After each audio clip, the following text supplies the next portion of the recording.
Three dimensional space में या space में एक ही बात है, अगर दो लाइनें ओरिजिन से पास करती हैं,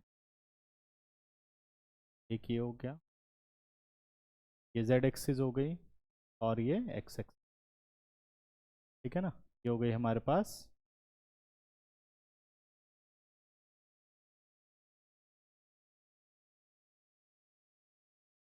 ये हो गई हमारे पास एक्स एक्सिस, ठीक है।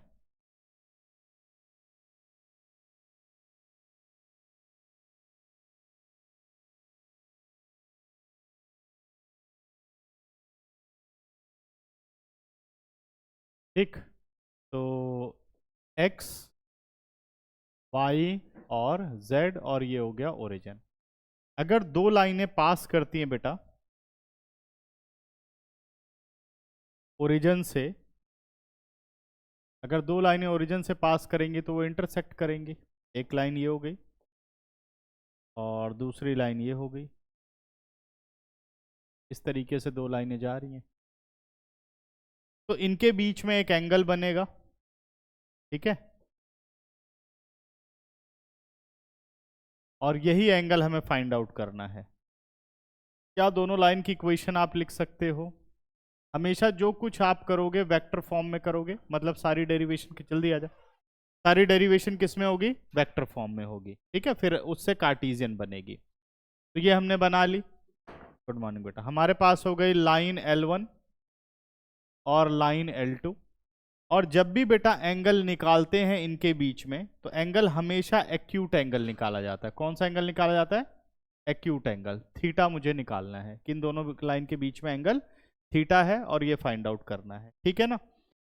अब देखो, इस फॉर्मूले को याद रखने का आसान तरीका क्या होगा उसको समझो। सपोज लाइन L1 की इक्वेशन है हमारे पास, vector R is equal to vector A1 plus lambda vector B1। ये vector equation of line L1 हो गई। Vector equation of line L2 हो गई वेक्टर R। इसको R1 R2 नहीं लिखना बेटा, R is x y z, क्योंकि वो सेम स्पेस में दोनों इक्वेशन की बात कर रहा है ना, स्पेस में तो एक्स वाई जेड ही माना जाएगा, तो वेरिएबल नहीं बदलते, तो ये उसी वेरिएबल को शो करता है। तो vector R is equal to vector A2, लेकिन यहां आपको सिंबल चेंज करना पड़ेगा, म्यू टाइम्स वेक्टर B2।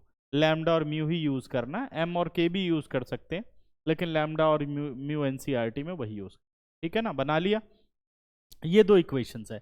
कह रहा अब आप बताओ इन दोनों लाइंस के बीच में एंगल क्या होगा। अब आप सबसे पहले ये बताओ कि दोनों लाइन की डायरेक्शन, लाइन L1 की डायरेक्शन कौन सा वेक्टर शो करेगा, वेक्टर A1 या वेक्टर B1? लाइन L1 की डायरेक्शन कहां पर है, वेक्टर A1 में या वेक्टर B1 में?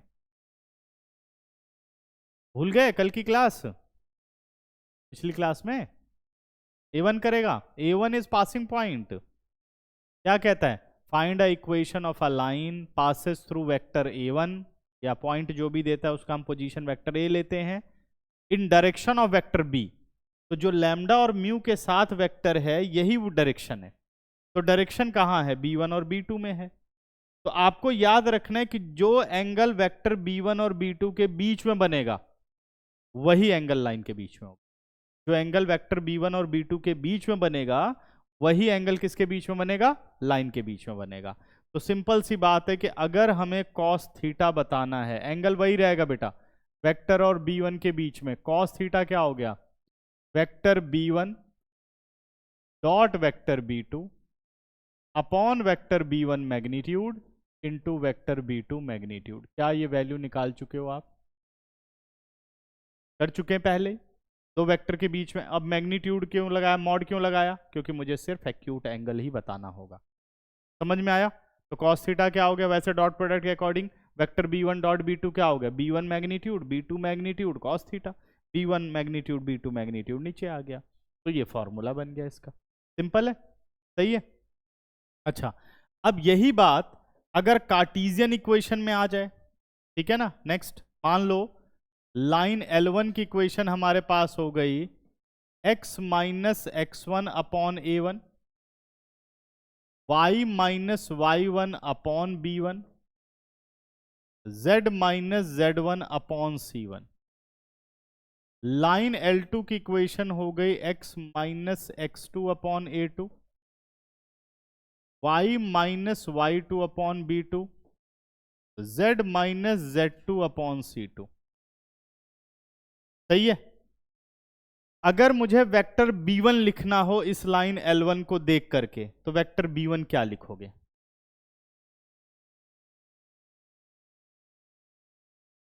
लाइन L1 का वेक्टर B1 कैसे लिखोगे? मेरा क्वेश्चन समझ में आ रहा है? अच्छा, वेक्टर B1 के स्केलर कंपोनेंट बता दो क्या होंगे, कौन से होंगे? वेक्टर B1 के scalar component lambda mu. Scalar component याद है कुछ क्या? जैसे मान लो वेक्टर बी लिखा हो 2i cap 3j cap 4k cap, तो स्केलर कंपोनेंट क्या हुआ? 3 4। उसके अकॉर्डिंग स्केलर कंपोनेंट L1 में कौन से होंगे? अगर कौन से होंगे? x1 पक्का? क्या हो रहा है, तो पढ़ाई करके नहीं आया? वेक्टर B1 नीचे नहीं लिखा हुआ, वेक्टर B1 के ही तो स्केलर कंपोनेंट नीचे हैं ये, तो क्या ये नहीं होगा A1 i cap B1 j cap C1 k cap? भूल गए वेक्टर से कार्टेशियन? कुछ नहीं पढ़ाई की तुम लोगों ने, क्वेश्चन थोड़ी करने हैं, समझना भी तो है। वेक्टर B2 के ये नहीं होंगे कंपोनेंट A2 B2 C2, फिर कैसे 3D समझोगे जब इतनी बातें नहीं पता? यही तो होगा कि नहीं? अगर मान लीजिए इक्वेशन लिखी हो 2i cap 3j cap 4k cap plus i cap plus j cap plus k cap, इसको कार्टेशियन में चेंज करना हो कैसे करोगे? x minus x1 upon a, y minus y1 upon b, z minus z1 upon c। अब ए B सी कहाँ होगा? Vector b के ही तो स्केलर कंपोनेंट है। समझ में आ रहा है? तो वो यही तो है। अब मुझे अगर cos थीटा बताना हो, अब ध्यान दो फिर से, इस केस में cos थीटा बताना हो, क्योंकि बच्चों तभी याद समझ में आएगा, कुछ याद नहीं करना पड़ेगा। अब आप कह रहे हो B1 डॉट B2, इसका मतलब A1 i cap B1 j cap C1 k cap dot A2 i cap B2 j cap C2 k cap ही तो कर रहे हो, यही तो कर रहे हो ना? तो क्या बना? A1 into A2 plus B1 into B2 plus C1 into C2 upon vector B1 magnitude, तो मैग्नीट्यूड का मतलब A1 square B1 square C1 square और root A2 square B2 square और C2 स्क्वायर होल मॉड। ये देखो, तब होगा कुछ, नहीं तो सब भूल जाओगे, रटते ही रहोगे कि ये फॉर्मूला होता वो फॉर्मूला होता, ऐसा कुछ नहीं, सब वेक्टर ही है। ठीक है, समझ में आया? अभी क्लियर? करेक्ट। अब आते हैं कि मान लो डायरेक्शन को साइन में दे दे, किसमें दे दे? डायरेक्शन को साइन में। बताया था ना कि डायरेक्शन को साइन में भी इक्वेशन बन सकती है। अब डायरेक्शन को साइन में अगर इक्वेशन लिखी हो लाइन L1 की, तो क्या होगी? लाइन L1 लिखी जाएगी x minus x1 upon L1 is equal to y minus y1 upon M1, z minus z1 upon N1। Line L2 की इक्वेशन बन जाएगी बेटा x minus x1 upon L2, y minus y2 upon M2, z minus z2 upon N2। अब vector B1 और B2 इस वक्त कौन से हैं? L1 i cap M1 j cap N1 k cap, यानी यूनिट वेक्टर हो गए। यूनिट वेक्टर हो गए ना, क्योंकि डायरेक्शन को साइन में लिखे जा रहे हैं। अब इस केस में अगर cos थीटा बताना हो तो जल्दी से बताओ। यानी vector B1 cap dot vector B2 cap को आप मल्टीप्लाई कर रहे हो, अभी भी वही है, L1 i cap M1 j cap N1 k cap, L2 i cap M2 j cap N2 k cap. जब मल्टीप्लाई किया तो क्या बना? L1 L2 plus M1 M2 plus N1 into N2। क्या डिनोमिनेटर लिखने की जरूरत है? वेरी गुड, क्योंकि root L1 square plus M1 square plus N1 square is equal to 1, L2 square M2 square N2 square is equal to 1। ठीक है ना? तो ये हो गया हमारा फॉर्मूला। समझ गए? तो हमने कितने फॉर्मूले पढ़ लिए? हमारे पास हो गए 3 फॉर्मूले जो हमें याद रखने हैं। पहला फॉर्मूला तो ये हो गया, और कुछ भी याद करने की जरूरत नहीं। कैसे याद हो जाएगा ये सारी बातें? ये सारी बातें बहुत ही सिंपल हैं। अगर आपको बच्चों वेक्टर याद है तो आपको सब याद रहेगा, और अगर वेक्टर याद नहीं करोगे, अगर मतलब लिंक करके नहीं पढ़ोगे, तो फिर कोई फायदा नहीं है। क्योंकि जितना इसको लिंक करके पढ़ोगे उतना तुम लोगों की लर्निंग कम होगी, और मुश्किल से मुश्किल क्वेश्चन पेपर में कर पाओगे। नहीं तो पेपर में क्वेश्चन नहीं कर पाओगे, और तो कोई प्रॉब्लम नहीं है। ठीक है ना? और यही मुझे लगता है सबसे बड़ी प्रॉब्लम है, क्वेश्चन ना कर पाना। ठीक है, और हमारा तीसरा फॉर्मूला ये हो गया, ये तो हो गए। ठीक है, समझ में आ गए? ठीक है,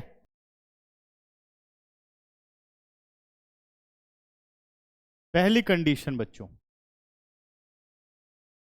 अगर दो लाइनें L1 परपेंडिकुलर हो L2 पर। ध्यान समझना, कंडीशन याद करना बहुत आसान है।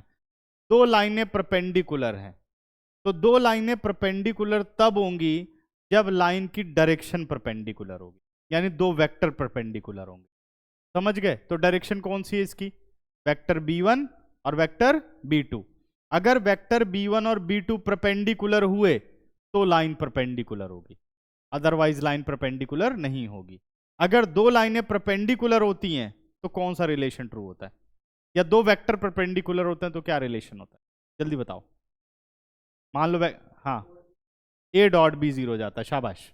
तो इसका मतलब क्या हुआ कि अगर लाइनें हैं परपेंडिकुलर तो vector b1 dot vector b2 कितना निकलेगा बेटा? 0 निकलेगा। And converse is also true. ये हो सकता है। और क्या हो सकता है यहां पर? और एक कंडीशन बन सकती है कार्टीजियन वाली। अगर L1 परपेंडिकुलर है L2 के, तो कार्टीजियन का मतलब A1 into A2 plus B1 into B2 plus C1 into C2 0, ये भी होगा। और क्या हो सकता है? और बताओ जल्दी से।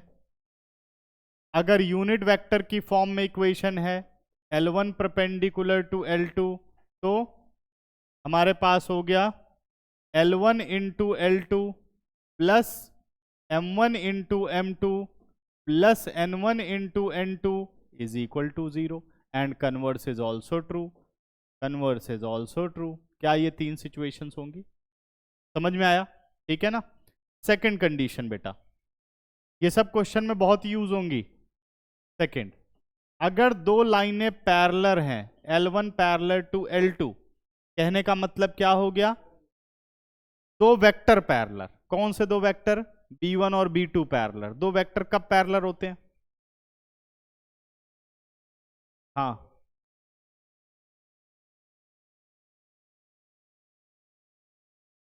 लैम्डा टाइम्स, ठीक है, बिल्कुल सही है, शाबाश। ये भी हो गया।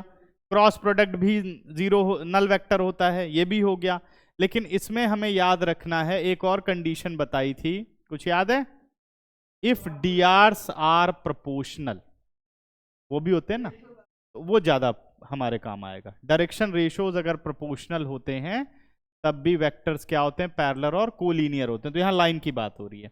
A1 upon A2, B1 upon B2 is equal to C1 upon C2, ये हो गया। ठीक है ना? और वेक्टर की फॉर्म में vector B1 is lambda times vector B2, vector B1 cross vector B2 is null vector. ठीक है ना? दूसरी कंडीशन बेटा, और क्या हो सकता है? अगर ये डायरेक्शन कोसाइन की फॉर्म में हो हमारे पास, L1 parallel to L2 if and only if L1 upon L2, L1 upon L2 is equal to M1 upon M2 is equal to N1 upon N2 and converse is also true. ठीक है? तो इतनी conditions हमें याद रखनी। Correct, यही दो हैं, पैरेलल और परपेंडिकुलर। हाँ, तो वो पैरेलल की कंडीशन में आती बेटा, overlapping. Overlapping and parallel same, ठीक है ना, एक ही बात है वो।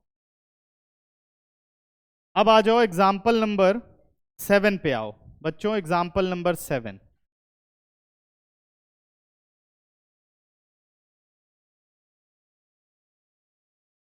क्या कहता है एग्जाम्पल नंबर 7? हाँ अभी कर रहा हूँ, थोड़ा थोड़ा बीच में चला दूंगा।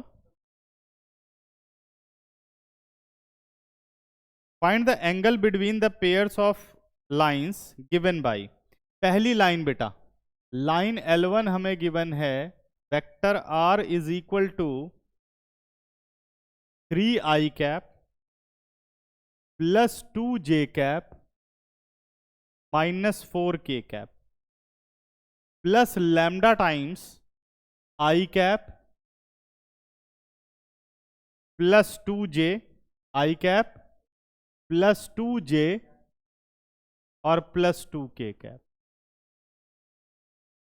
और लाइन L2 की इक्वेशन हमें गिवन है, vector R is equal to 5i cap minus 2j cap plus mu times 3i cap plus 2j cap plus 6k cap. ये हमारे पास है, ठीक है ना। अब एंगल निकालना बेटा, तो एंगल निकालना, एंगल कहां पर होगा? ये रहा हमारे पास वेक्टर B1 और ये रहा वेक्टर B2, ठीक है ना। तो angle between these two lines cos theta, vector B1 dot B2 upon B1 magnitude और B2 मैग्नीट्यूड होल मॉड। इसको दोबारा नहीं लिख रहा हूं, यहीं लिख दे रहा हूं वेक्टर B1 और यहां लिख दे रहा हूं बच्चों वेक्टर B2। क्लियर है ना। अब दोनों का डॉट प्रोडक्ट कर दूं तो कितना आ गया, 3 4 और 12, और डिनोमिनेटर में 1 4 4 रूट 9 4 36 होल मॉड। कितना आंसर आ गया? 16 और 3 19, इधर आ गया 9 का रूट 3, 49 का root 7,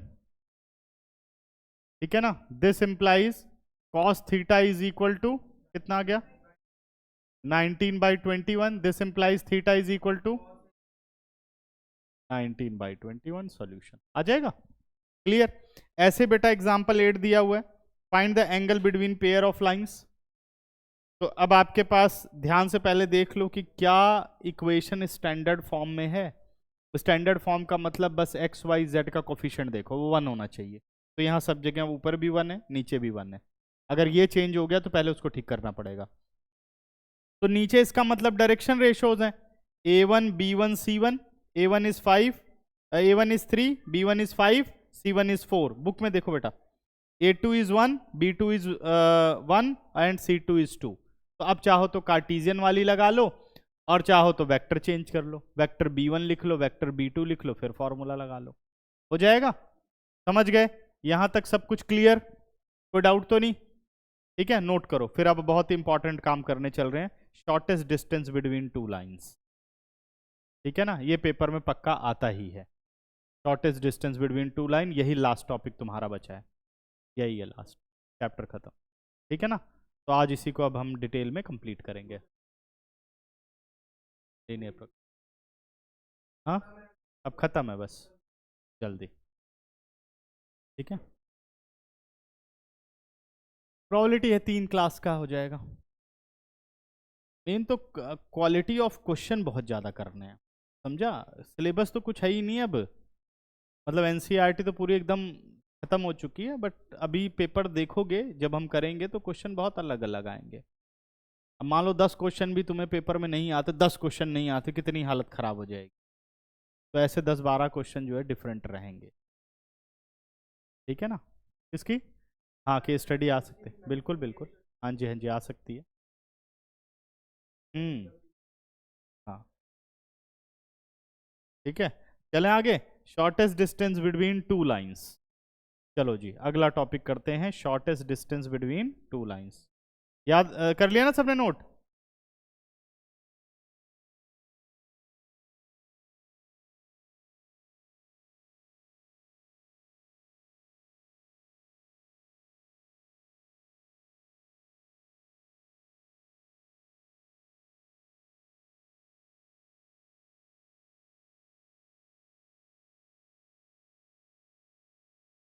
shortest distance between two lines, तो किसको देखते हैं, क्या कुछ अलग आया होगा ना, बराबर कर, ठीक है।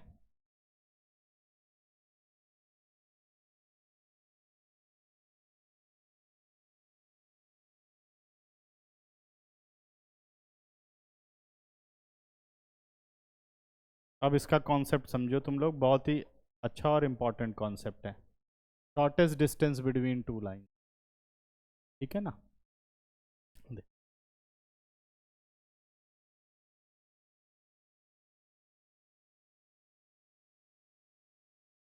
सबसे पहले बेटे लाइन की हमें कुछ सिचुएशन समझनी है, ठीक है ना, वो समझ जाओगे तो ये सारा कंप्लीट हो जाएगा। पहले उन सिचुएशंस को समझते हैं।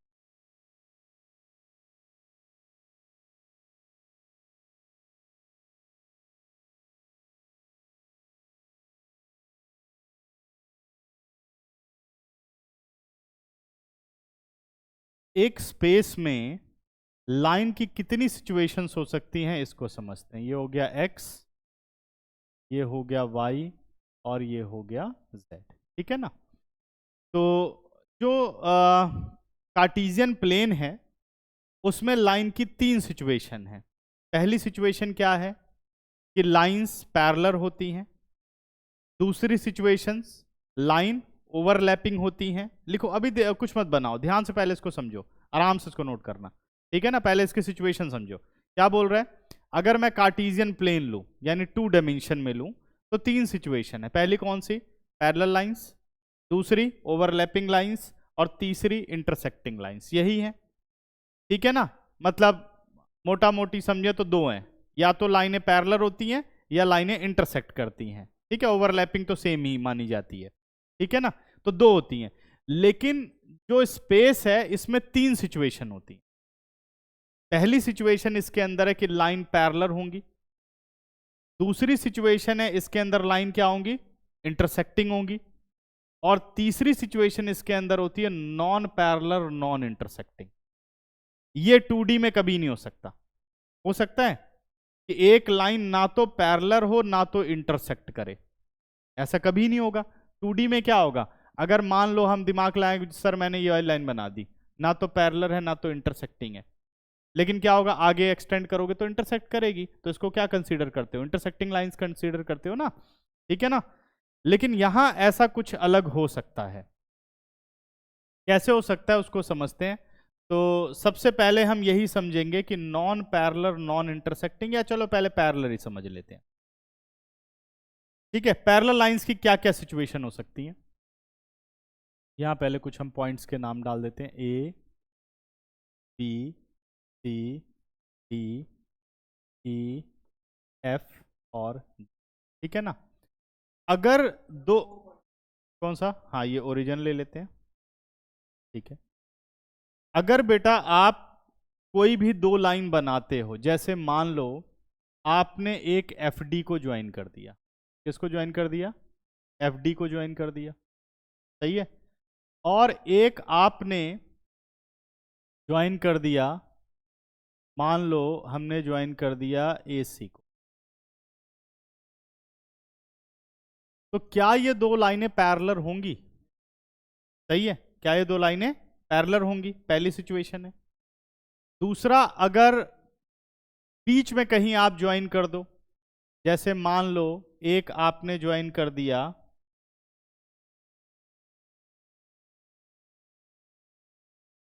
मान लो आपने एक एफसी को ज्वाइन कर दिया, ठीक है, एक ये ज्वाइन कर दिया एफसी, और दूसरा अगर हम ज्वाइन कर दें कोई और लाइन, ये तो इंटरसेक्ट कर जाएंगे। यही दो सिचुएशन हो सकती है, मतलब हम फेस पर बनाएं तो ये कुछ पैरेलल लाइंस बन पाएंगी। पहले फेस पे समझ, ठीक है ना, ये हुई। तो ये दो लाइनें हो गई। अब आपको ये समझना है कि क्या ये दोनों लाइन, दो सिचुएशन है, को प्लैनर लाइंस और नॉन को प्लैनर लाइंस। अगर मैं पैरेलल लाइन बनाता हूं तो क्या ये दोनों लाइनें जो पैरेलल हैं, क्या ये को प्लैनर लाइंस हैं या नॉन को प्लैनर लाइंस हैं। को प्लैनर का मतलब होता है सेम प्लेन में आना, और नॉन को प्लैनर का मतलब होता है सेम प्लेन में ना आना, ठीक है ना। अगर मैं इस लाइन की बात करूं एफडी की, प्लेन कैसे पहचानोगे? पैरेललोग्राम से प्लेन को पहचाना जाता है। अगर मैं मान लो एफडी की बात करूं तो ये कौन से प्लेन में बन रहा है, यानी ये कौन से पैरेललोग्राम में बन रही है? एफ ई डी जी, इसका ये प्लेन हो गया। अच्छा, एसी लाइन कौन से प्लेन में बन रही है? ठीक है, तो कोप्लेनर लाइन है या नॉन कोप्लेनर लाइन है? नॉन कोप्लेनर लाइन है, ठीक है ना। तो अब आप समझो, अब कोई जरूरी नहीं कि जिस प्लेन में बन रहा है उसी प्लेन में कंसीडर हो। अब देखो, इसने एक नया प्लेन बना लिया दोनों ने मिलके, एफ ए सी डी, क्या ये पैरेललोग्राम नहीं है? तो ये क्या हुई? कोप्लेनर लाइन हुई। समझ गए? ऐसा नहीं कि जिस प्लेन में उसी प्लेन में कंसीडर करना, अगर कुछ ये नया प्लेन बना रही हो तो नया हो गया।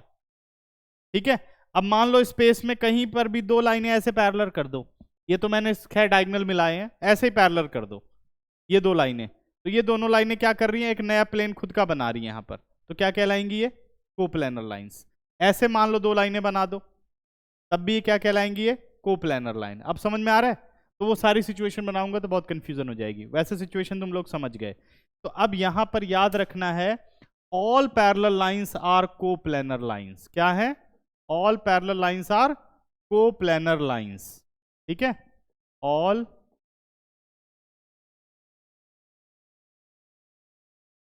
Parallel lines are coplanar lines. एक सिचुएशन तो ये होगी। अब अगर आपसे पूछ ले कोई, मान लो लाइन की इक्वेशन दे दी L1 और L2 की, आपसे पूछा जा रहा है कि क्या ये दोनों लाइनें कोप्लेनर हैं या नॉन कोप्लेनर हैं, तो सबसे पहले चेक करो कि क्या ये दोनों लाइनें पैरेलल हैं। आप पैरेलल कैसे चेक करोगे? ठीक है, अंश एक मिनट रुक जा, मत लिख इतना। L1 और L2 दो लाइनें हो गई, अब क्या चेक करना है कि क्या ये दोनों लाइनें पैरेलल हैं? कैसे चेक करोगे? B1 और वेक्टर B2 के जो स्केलर कंपोनेंट है उनको प्रोपोर्शनल करके देख लिया, अगर प्रोपोर्शनल हो गया तो लाइनें क्या हो गई? पैरेलल। अगर लाइनें पैरेलल हैं तो क्या है? वो कोप्लेनर है। समझ गए? क्या है वो? कोप्लेनर है। ठीक है ना। इसके बाद अब दूसरी सिचुएशन देखो, अगर मान लो लाइनें इंटरसेक्ट करें, इंटरसेक्टिंग लाइंस बनाते हैं अब, ठीक है ना, उसको समझो।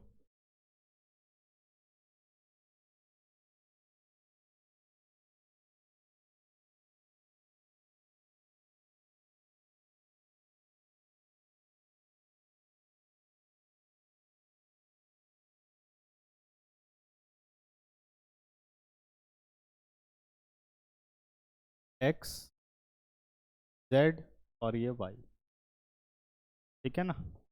ये हो गया हमारे पास एक्स, वाई और ये जेड, और कोऑर्डिनेट हमारे पास हो गए, वर्टेक्स हो गए A B C D F G और ये ओरिजिन। ठीक है ना।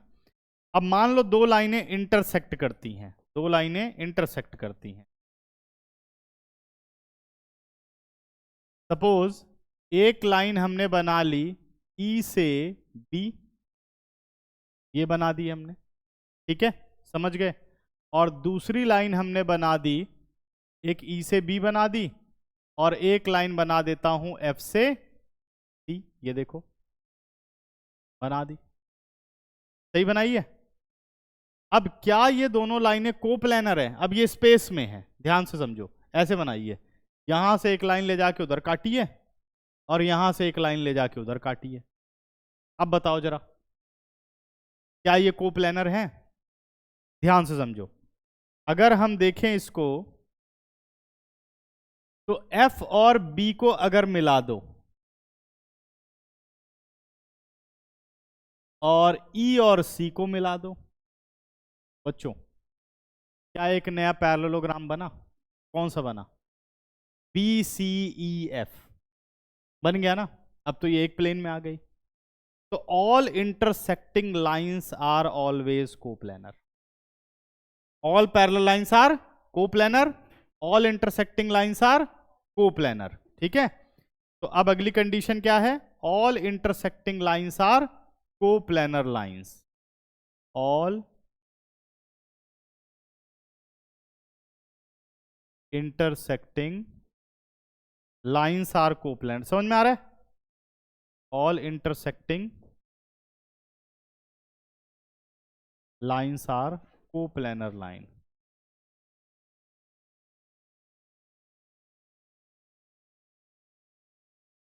दो सिचुएशन हमने कंप्लीट कर ली। All parallel lines are coplanar, all intersecting lines are coplanar. ठीक है, इसको नोट कर लो, फिर चलेंगे हम आगे। P low. के बीच में अगर डिस्टेंस पूछा जाए तो क्या कुछ डिस्टेंस होगा? परपेंडिकुलर डिस्टेंस कौन सा हो सकता है? FA हो सकता है, DC हो सकता है। तो पैरेलल लाइन के बीच में डिस्टेंस निकालने का फॉर्मूला हमें पढ़ना होगा। ठीक है ना? जैसे कह रहा prove that the given lines are coplanar line, मैंने प्रूव किया और कोप्लेनर लाइन में मुझे ये पता चला कि ये दोनों लाइनें पैरेलल हैं। ठीक है, also find the distance between them, तो मैंने डिस्टेंस निकाल लिया। ठीक है ना?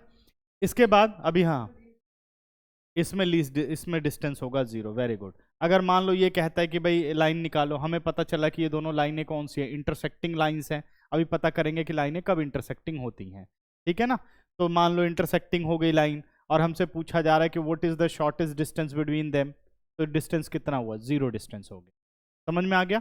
ठीक है, अब बढ़ते हैं हम अगला कि non parallel non intersecting lines की तरफ बढ़ते हैं, जो कि हमारा आज का सबसे इंपॉर्टेंट टॉपिक है, जो पेपर में पक्का आता है। पता ये भी सारे होने चाहिए।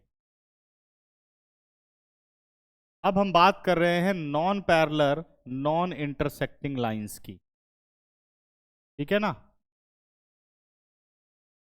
बिल्कुल पेन साइड पे रख देना और ध्यान से इसको समझना।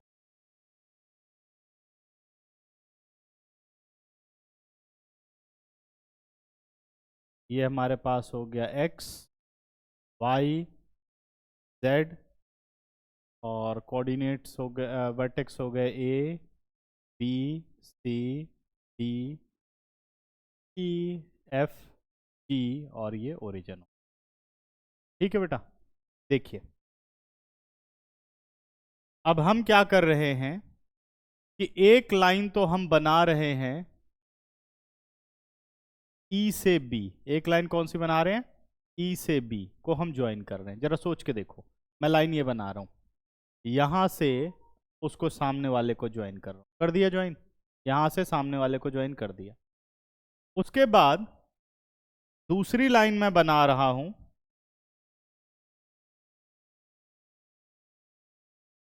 दूसरी लाइन मैं बना रहा हूं FD। दूसरी लाइन कौन सी बना रहा हूं? FD। ये मैंने बना दी, F और D। ठीक है, दूसरी लाइन। अच्छा, अब ये दोनों लाइनें बन गई। क्या ये दोनों लाइनें इंटरसेक्ट कर रही हैं? पक्का दिख रहा है ऐसा? फिर से सोचो, इसमें इमेजिन करो, ये ऐसे जा रही है, सही है, ऐसे जा रही है, और ये ऐसे ऊपर से जा रही है, नहीं कर रही ना इंटरसेक्ट? इसमें देखो ध्यान से, ये वाली लाइन इसके ऊपर है कहीं, समझ गए? ये लाइन ऐसे नीचे से जा रही है और ये लाइन इसके ऊपर है, मतलब ऐसी सिचुएशन है कुछ। एक लाइन ऐसे जा रही है, ये वाली ऐसे, और ये वाली लाइन ऐसे जा रही है। ठीक है ना? यही मतलब है ना इसका। अब इसको कितना भी प्रोड्यूस कर लो, इसको कितना भी प्रोड्यूस कर लो, क्या कभी इंटरसेक्ट करेगी? क्या पैरेलल है? यही सिचुएशन है नॉन इंटरसेक्टिंग नॉन पैरेलल। ठीक है ना? अब आप कितना भी जोड़ लो, मैं मान लो इनको ऐसे जोड़ना चाहूं, मैंने इसको ज्वाइन कर दिया, ध्यान से देखो। अब पहले हम इसको ज्वाइन करते हैं। देखो बच्चों, मैंने इसको ज्वाइन कर दिया, ये ज्वाइन ऑलरेडी है, इसको ज्वाइन कर दिया, ये देखो, और ये मान लो ऐसे ज्वाइन हो गया, ये ऐसे ज्वाइन हो गया। क्या ये एक पैरेललोग्राम के अंदर आ रहे हैं? नॉन कोप्लेनर हो गए। तो ये non intersecting non parallel lines हमेशा क्या होती हैं? नॉन कोप्लेनर लाइंस होती हैं, और इन्हें हम स्क्यू लाइंस भी बोलते हैं। क्या बोलते हैं इन्हें हम?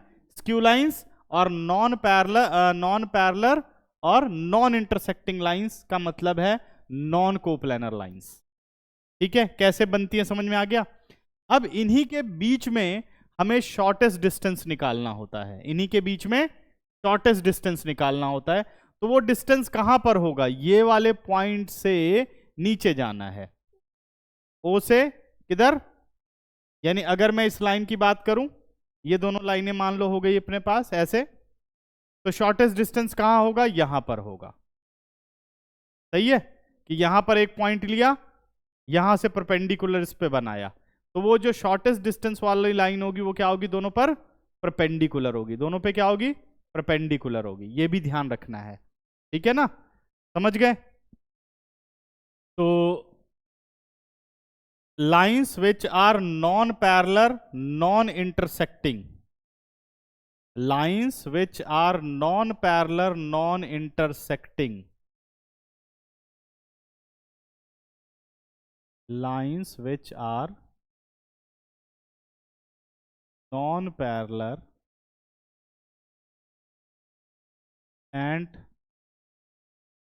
non-intersecting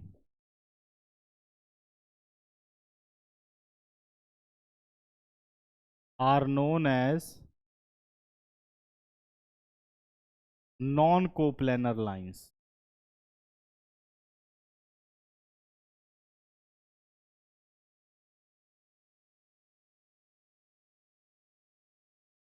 और skew lines.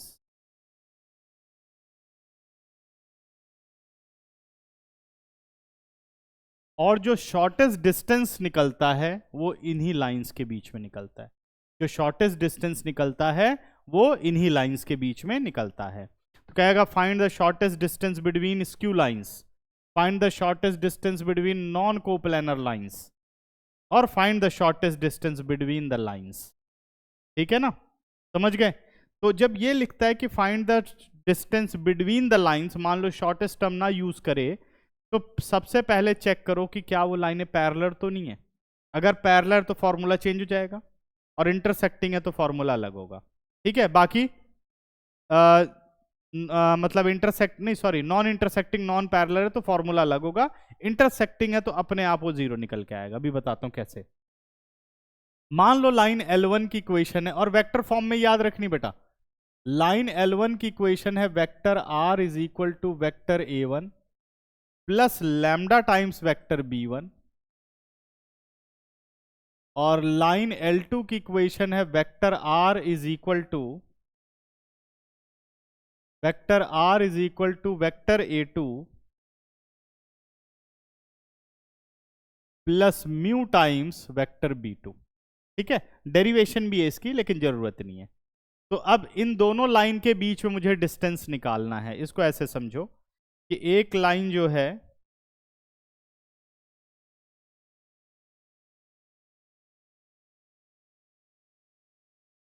एक लाइन ऐसे जा रही है, ठीक है ना, और एक लाइन जो है वो ऐसे आ रही है। अब इसको शो तो नहीं कर पाएंगे, नहीं तो इंटरसेक्टिंग लगेगी।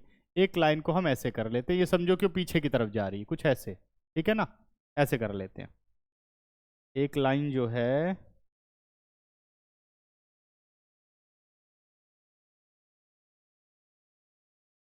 एक लाइन हम कुछ ऐसे कर लेते हैं, ऐसे कर लेते हैं, चलो ये हो गया। ठीक है ना? ये समझ जाओ कि ये ऐसे आगे निकल जा रही है।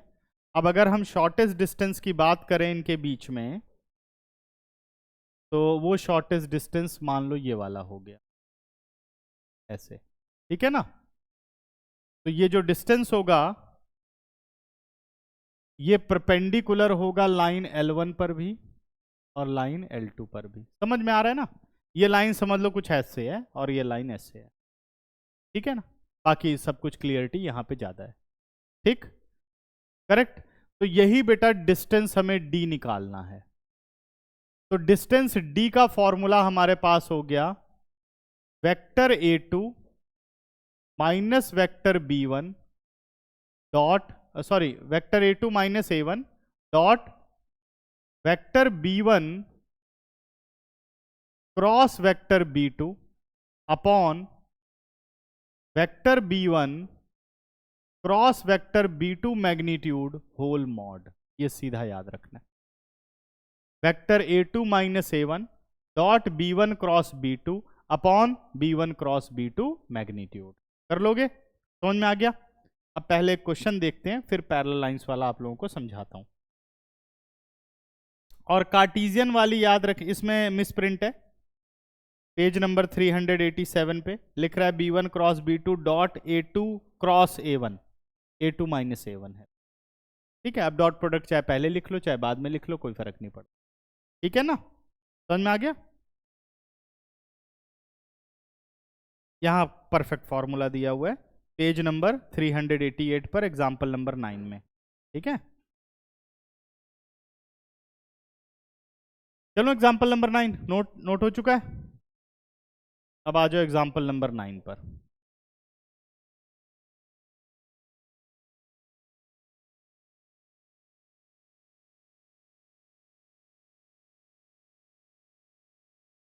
क्या बोलता है बेटा कि find the shortest distance between the line L1 and L2। Line L1 की वेक्टर इक्वेशन आपको दे रखी है, vector R is equal to i cap plus j cap plus k cap, k cap नहीं है sorry,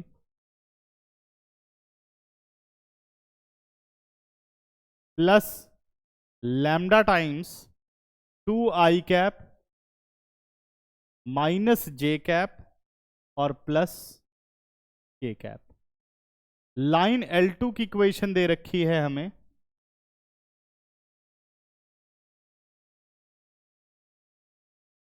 vector R is equal to 2i cap plus j cap minus के cap plus mu times 3i cap minus 5j cap plus 2k cap. ये हमें दे रखा है। ठीक है ना, हमें क्या चाहिए, शॉर्टेस्ट डिस्टेंस। तो सारे के सारे वेरिएबल फिल्टर कर लेते हैं, यानी वेक्टर A1 हमारे पास कितना आ गया, आई cap plus j cap, k cap नहीं है तो लिख लो प्लस 0 के कैप।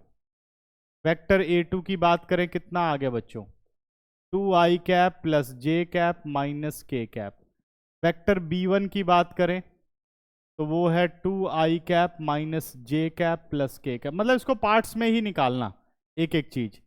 वेक्टर B2 कितना हो गया, 3i cap minus 5j cap plus 2k cap. पहला काम क्या है, निकाल लो vector A2 minus vector A1, निकाल लेते हैं। 2 माइनस 1 कितना हो गया, i cap, j minus J plus 0 j cap और माइनस के कैप। क्लियर है ना। अब अगला निकाल लो बेटा vector B1 cross vector B2, तो यानी आई कैप जे कैप के कैप। B1 हो गया 2 माइनस 1 1, 3 माइनस 5 और 2 होल मॉड। ठीक है ना, तो यह डिटर्मिनेंट, होल डिटर्मिनेंट। आई कैप लिया बेटा तो कितना आ गया, 2 प्लस 5 माइनस 2 प्लस 5 कितना बना, 3i कैप, सही है ना। माइनस जे तो 4 माइनस 3 प्लस 1 यानी माइनस जे कैप। अगला बेटा के कैप माइनस 10 प्लस 3 यानी प्लस माइनस 7, माइनस 7 के कैप। अब हम निकाल लेते हैं यहां पर vector A2 minus A1 dot B1 cross B2, vector A2 minus A1 dot B1 cross B2। क्यों निकाल रहे हैं, सबको क्लियर है ना, फॉर्मूले की ये डिमांड है। तो 1 इंटू 3 कितना आ गया 3, 0 इंटू माइनस 1 प्लस 0, माइनस के माइनस 7 के प्लस 7, आंसर कितना आ गया 10। अब निकाल लो B1 cross B2 magnitude, root 3 का हो गया 9, 1 का 1, 7 का 49, कितना आ गया बच्चों रूट 59। तो distance D is what, vector A2 minus A1 dot vector B1 cross B2 upon vector B1 cross B2 magnitude and whole mod. तो D is equal to 10 upon root 59 mod. After the mod it is positive, positive है तो कोई फर्क ही नहीं है, units. Check करिए answer, distance आ गया, कुछ करना नहीं है, 10 अपॉन रूट 59 पे ही छोड़ना है। ठीक है ना। इसके बाद आते हैं डिस्टेंस बिटवीन पैरेलल लाइन, सबने नोट कर लिया, डिस्टेंस बिटवीन पैरेलल लाइंस। ये डिस्टेंस रहेगा शॉर्ट, ये तो कांस्टेंट होता है ना, डिस्टेंस बिटवीन पैरेलल लाइंस। कैसे? हाँ, डिस्टेंस सेम रहेगा, इसीलिए डिस्टेंस लिखा जा रहा है बेटा, शॉर्टेस्ट नहीं। अब मान लो लाइन L1 की इक्वेशन होगी vector R is equal to vector A1 plus lambda vector B, और लाइन L2 की इक्वेशन होगी vector R is equal to vector A2 plus mu vector B, क्योंकि ये डिफरेंट तो होंगे नहीं। ज़्यादा से ज़्यादा क्या हमें परेशान कर सकता है कि जैसे मान लो B हो गया I cap J cap K cap, इसको लिख देगा 2I cap 2J cap K cap, proportional कर देगा। समझ गए? तो अब हम कौन सा B इस्तेमाल करेंगे, 2 या 1 वाला? तो हमेशा स्टैंडर्ड वाला यूज़ करना है। वो 2 कॉमन लेने का मतलब है वो 2 म्यू के अंदर चला गया, कॉन्स्टेंट में गया, तो B क्या रहेगा, I cap plus J cap plus K cap. इसका ध्यान रखना है, ठीक है ना? दिखेगा डिफरेंट, लेकिन ध्यान से देखोगे तो वो क्या है, प्रोपोर्शनल है। तो जो प्रोपोर्शनलिटी कांस्टेंट है उसको बाहर निकालो, जो प्रोपोर्शनल वाली वैल्यू है, और फिर स्टैंडर्ड वाले बी को बना लो जो दोनों में कॉमन आ जाए, ठीक है ना? तो बी मिल गया। अब पैरेलल लाइन के बीच में मुझे चाहिए शॉर्टेस्ट डिस्टेंस, ठीक है? एक लाइन ये हो गई L1, दूसरी लाइन ये हो गई L2, ये पैरेलल लाइंस हो गई। ये लाइन L1 और ये लाइन L2, और इनके बीच में मुझे क्या चाहिए, शॉर्टेस्ट डिस्टेंस। सॉरी, इनके बीच में क्या चाहिए, ये वाला डिस्टेंस। ये भी क्या होगा, दोनों पर परपेंडिकुलर होगा, 90 डिग्री, हर जगह सेम होगा। ये हो गया बच्चे डिस्टेंस। तो इस केस में जो डिस्टेंस का फॉर्मूला बनेगा, D is equal to vector B cross vector A2 minus A1 upon vector B magnitude. ये इसका फॉर्मूला हुआ, ठीक है ना? समझ गए? तो ये फॉर्मूला हमें रखना है याद।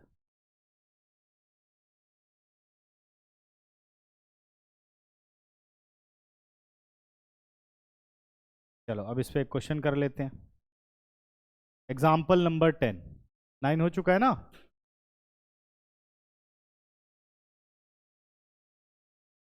क्या बोलता है 10th example, find the shortest distance between find the distance between the line L1 and L2। Line L1 की इक्वेशन दे रखी है I cap plus 2J cap minus 4K cap plus lambda times 2I cap plus 3J cap plus 6K cap. Line L2 की equation हो गई 3I cap plus 3J cap minus 5K cap plus mu 2I cap plus 3J cap और plus 6K cap, ठीक है ना? अब हमें पता ही है, ये है हमारे पास वेक्टर A1, ये है हमारे पास वेक्टर A2, दोनों सेम ही हैं, तो ये है हमारे पास वेक्टर B, और ये भी क्या है हमारे पास, वेक्टर B। क्लियर है ना? अब सीधे निकाल लेता हूं A2 minus A1, vector A2 minus vector A1 कितना आ गया बेटा, 3 minus 1 2I cap 3 minus 2 plus J cap minus 5 plus 4 minus K cap. निकाल लिया। अब निकाल लेते हैं vector A2 minus A1 dot vector B cross है, सॉरी। अगला है अपने पास vector B cross vector A2 minus A1। Solve करोगे तो क्या आ जाएगा, I cap J cap K cap. Vector B के स्केलर कंपोनेंट हो गए 2 3 6, और वेक्टर A2 माइनस A1 के 2 1 माइनस 1। सही है ना? देखो ध्यान से, हाँ हाँ, तो 3 माइनस 1 2, 3 माइनस 2 1, माइनस 5 प्लस 4। सही है ना? अब सॉल्व करूं बेटा, कितना आ जाएगा, चेक करो।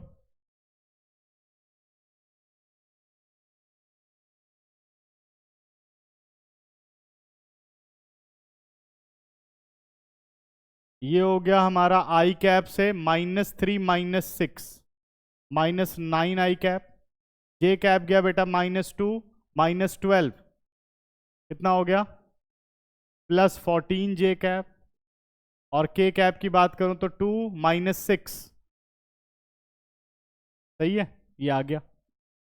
और निकाल लो वेक्टर बी मैग्नीट्यूड भी निकाल लो, कितना आ गया vector B magnitude, vector B magnitude आ गया 4 9 36 49 यानी 7। अब निकालते हैं डिस्टेंस डी, तो ये आ गया -9 आई कैप +14 जे कैप -4 के कैप अपॉन 7 मॉड। ये मॉड ऊपर वाले वेक्टर के लिए क्या बन गया मैग्नीट्यूड, और नीचे वाले के लिए मॉडुलस। तो कितना आ गया 9 का स्क्वायर 81, 14 का 196, 4 का 16, और नीचे कितना आ गया 7। अब बताओ क्या आंसर बनेगा, 6 और 6 12 और 1 13 13, 1 1 2 9 2 11 11 और 8 बेटा 19, और 1 का कितना हो गया 2, √293/7 यूनिट्स। चेक करना आंसर आ रहा है, ये हो गया खत्म। ठीक है, आसान था, तो वाला टॉपिक तो इतना इजी है, पेपर में आना ही है, बस फॉर्मूला रटना है और लगा देना है। ठीक है, अब एक स्पेशल क्वेश्चन कराऊंगा फिर छुट्टी करेंगे। पेज नंबर 391, क्वेश्चन नंबर 5, ये हो गया नोट।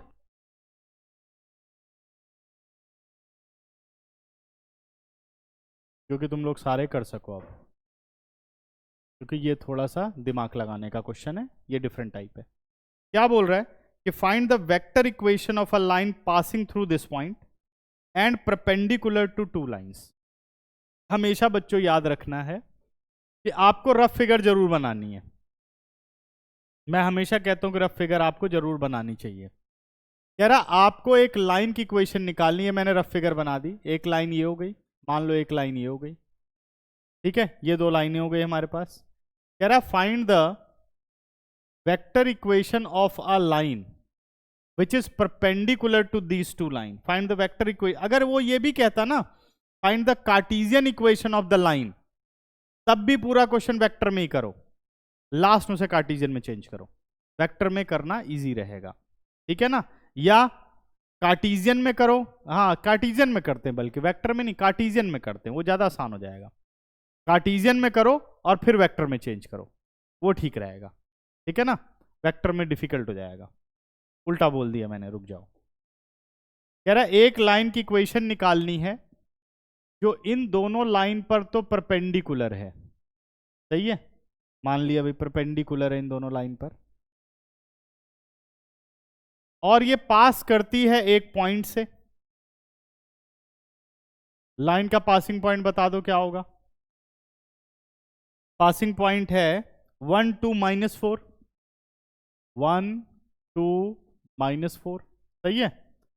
पहली लाइन की इक्वेशन क्या दे रखी है, लाइन L1 की इक्वेशन वेक्टर फॉर्म में गिवन है, कार्टेशियन में, कार्टेशियन में दे रखी है, और वेक्टर में हो तो फिर भी कार्टेशियन में चेंज करनी है। ठीक है ना, वो मेरी बात पहले वाली दिमाग से बाहर निकाल दो, कार्टेशियन में करना इजी है। x -8/3 y +19 upon -16 z -10 upon 7। Line L2 की जनरल इक्वेशन है बेटा x -15/3 y -29/8 एंड z -5/5। ठीक है, एक लाइन की इक्वेशन निकालने के लिए क्या क्या चीजें चाहिए हमें, जल्दी बताओ, जो आपने पढ़ा पेस में। पॉइंट चाहिए, वो है मेरे पास, चेक हो गया जी, पॉइंट की कोई ज़रूरत नहीं है, अवेलेबल है। दूसरा क्या चाहिए बेटा, डायरेक्शन चाहिए, डायरेक्शन मेरे पास नहीं है। ठीक है गौरव, कहाँ ध्यान है, क्या है हमारे पास, डायरेक्शन नहीं है, क्योंकि लाइन की इक्वेशन होती है x -x1/a y minus y1 upon b और z minus z1 upon c. x1 y1 z1 है लेकिन a b c नहीं है। जब पैरेलल और परपेंडिकुलर की बात हो जाए तो समझ जाओ डायरेक्शन यहीं छुपी हुई है।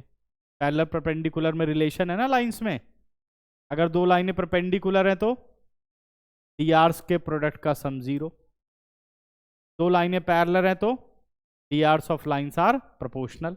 अभी पढ़ के आ रहे हैं वो रिलेशन पे ये क्वेश्चन है, ठीक है ना, समझ गए। अब पहले लाइन की जनरल इक्वेशन बनाओगे, यानी हम ए बी सी अपने डी आर्स मान लेते हैं, ठीक है। इस लाइन को मैं नाम दे रहा हूं L, equation of line L, equation of line L. यही एक अलग क्वेश्चन है पूरे की पूरे चैप्टर में, इक्वेशन ऑफ लाइन एल, ठीक है ना। क्या बनेगी, x माइनस x1 1 अपॉन ए, y माइनस y1 यानी 2 upon B, z minus z1 यानी z प्लस 4 अपॉन सी। बन गया। अब बस हमारा काम है ए बी सी को निकालना। अब ये ए बी सी कैसे निकलेगा, यही और इसकी कैलकुलेशन आपको सीखनी है, और पेपर में 5 नंबर का जो क्वेश्चन होगा वो ऐसे ही रहेगा, मतलब ये नहीं रहेगा, ये तो बहुत आसान है उस हिसाब से। दूसरा जैसे इमेज निकालना आ जाएगा तो वो सब हम पढ़ेंगे, ये आ गया तो वो सब कर लोगे फिर आराम से, ये आ गया।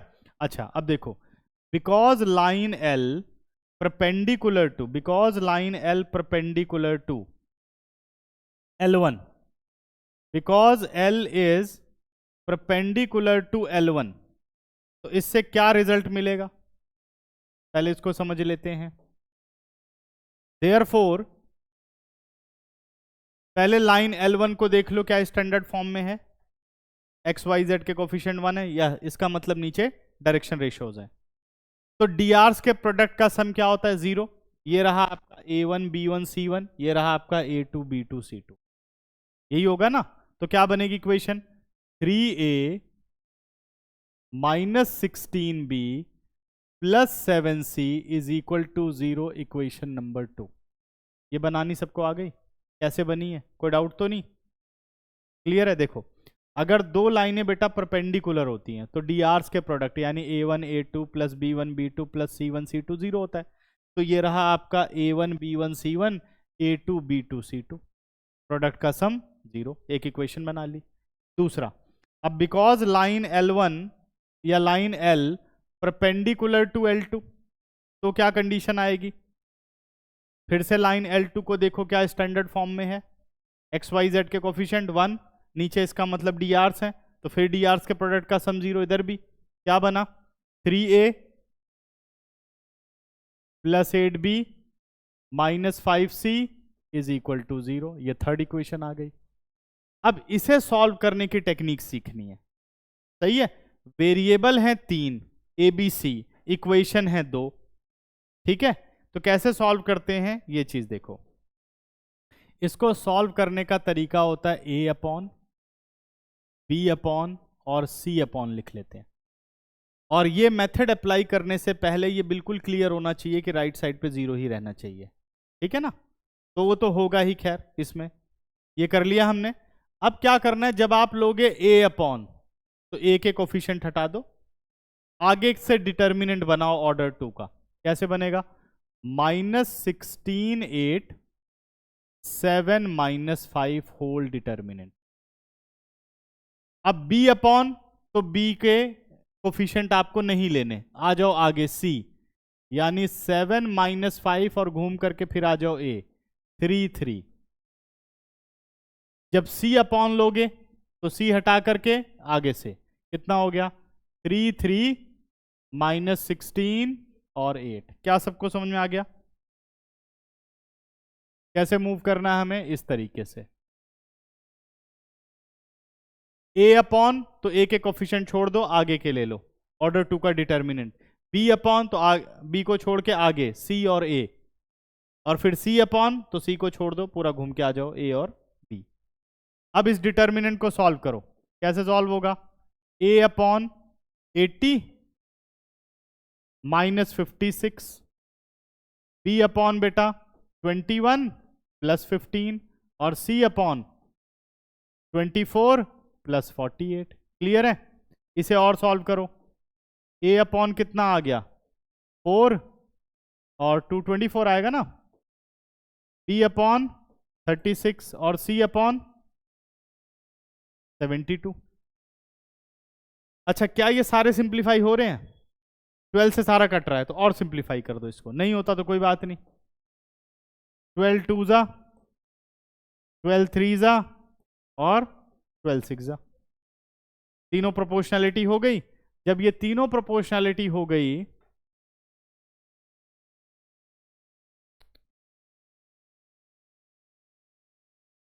दिख रहा है ना? सही है। जब तीनों प्रोपोर्शनैलिटी हो गई बेटा, तो अब इसे लेट करो। Let a upon 2 b upon 3 c upon 6 is equal to k। Proportionality को तो लेट कर सकते हैं ना। k मानने के बाद a हमारे पास कितना आ गया? a आ गया 2k, b कितना आ गया 3k और c कितना आ गया 6k। आ गया? निकाल ली एबीसी की वैल्यू। अब आ जाओ इक्वेशन नंबर 1 पर फ्रॉम फर्स्ट।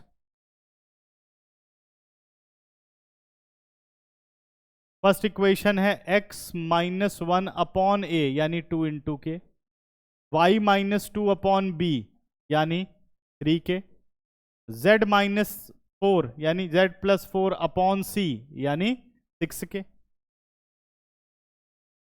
अब इन तीनों में इक्वल क्या है? k काट दो सारा, प्रोपोर्शनैलिटी से ये हट गया। आ गया x minus 1 upon 2, y minus 2 upon 3, z plus 4 upon 6।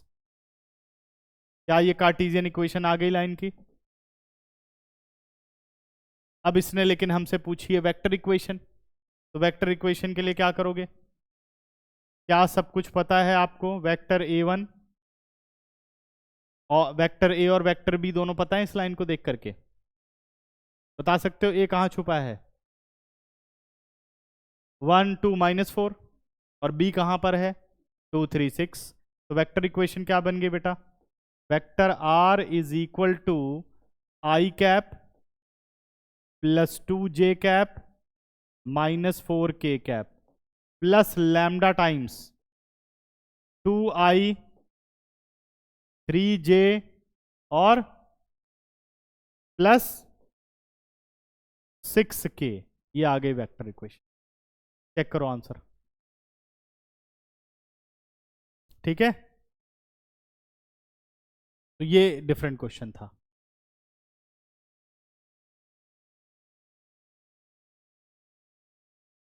है ना? सही है? ठीक है। ठीक, दूर से तो सही लग रही है ये लग रही है 3D फिगर। ये वाली जो लाइन है लग रही है ना, इधर से ये इधर जा रही है और वो उधर जा रही है। ठीक है, करेक्ट है।